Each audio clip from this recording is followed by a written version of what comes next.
Welcome to another edition of the Spyder's Web live from the Bucks Room. I'm Spyder. Thank you very much for tuning in to the Spyder's Web on YouTube and Facebook. And on tonight's show, we're going to talk about the Tampa Bay Rays. I'll give you my first half analysis of this team and tell you why I believe this team could be better, even better, in the second half. And ladies and gentlemen, don't look now, but the Tampa Bay Rays are only 2.5 games out of first place with their win over the Houston Astros on Sunday. And a clear example of why this team is so good this year is two things: pitching and defense. This team is built upon those two factors. A great example of that is Chris Archer. His first complete game, 5-hitter, really showed the fastball command today and really didn't try to do too much. I think this kid at the beginning, when he was called up from Durham, really got emotional into the game. Now it seems like things have slowed down and he's progressively gotten better. And in his own words, he's tried to emulate David Price, who, by the way, he also had a slow start at the first half. I mean, I think there were people saying, what is going on with David Price? But ever since he's come off the disabled list, he's looked like a totally different pitcher. In fact, I think David Price has pitched better coming off the disabled list than he's ever pitched in his career. So overall, both of these guys right now are at the top of their game, and this is why I think the Rays will continue to be effective in the second half. Not only that, Matt Moore, 13-3, an all-star selection.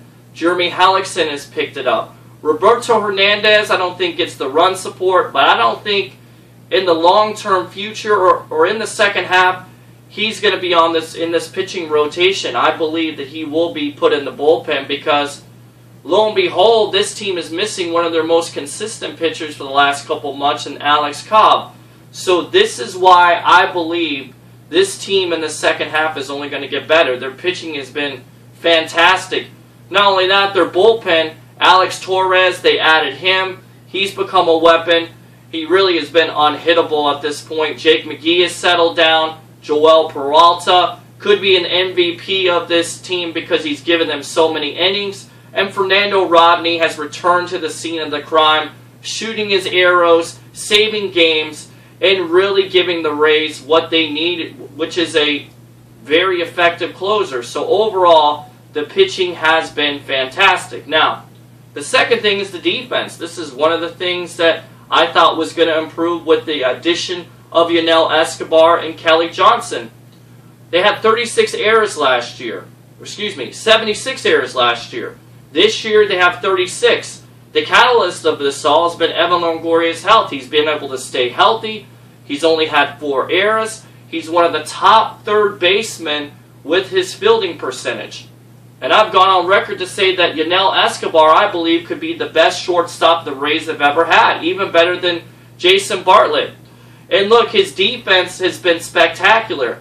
His bat has started to take off, and now you see why I believe these things are going to happen.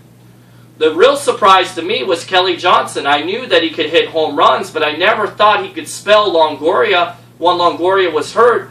He's played like a Gold Glover third baseman. So this defense of the Rays has been top-notch, and I believe in the second half is only going to get better because it seems like they're locked in right now.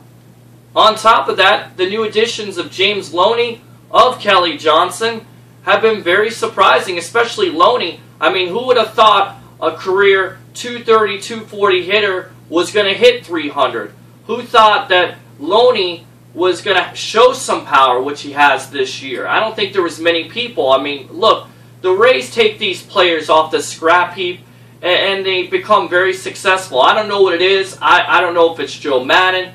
This franchise seems like everything they touch turns to gold. Casey Kochman being one of those examples.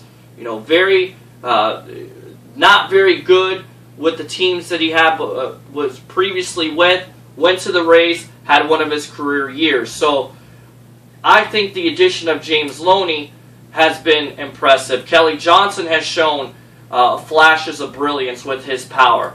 Not only that, Luke Scott has started to turn it on. But the main addition that everybody needs to watch for in the second half is Will Myers. This kid has the power that the Rays have not had in their lineup. He is the big bat.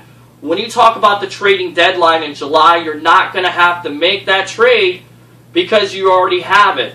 Overall, I think this team in the second half is only going to get better. And again, I do a sports talk show called the Sports Mayhem Radio Show on All Noise Radio with Joey Cotado and Alan Cunningham, two great guys. And I said, when asked at the first of the year, what did I think the Rays' chances were? And without flinching, I believe this team could win the AL East, could go to the World Series and win it, and this is why. The pitching, the defense, and the lineup is tremendously improved, and I think it's only going to get better in the second half.